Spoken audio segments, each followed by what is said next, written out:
Annual Eucharist celebration lapen jeng toi jeng ni kapaman pon.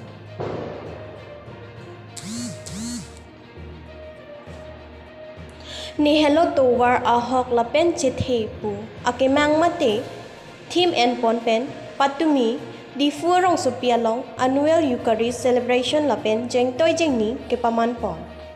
Lason si aning kanwangason pining le thota ni phai krehini bhomkuruarni along ke thoma district lake Karbi anglong West Karbi anglong lapen di mahasau difudices kaparlo la district ke thom a Christian Catholic armu atum annual Eucharistic katalon katali lapen jeng toy jeng ni asai klempon lo.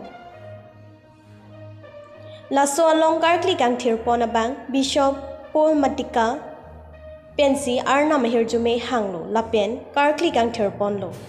Halabang soalong bang suri kep ni armu chitong don lapen nilitum aphai kilong don atengke difudices kaparlo Paris mate missionary likerai si anbagdo pusi birta long don. Lasi difudices kaparlo Paris tin penta aninga rong bohong pen labang so procession mate jeng toy jeng ni pen asai pachun pon long no. Diopa ni pen version teron Karbi anglong 24 to 7 years.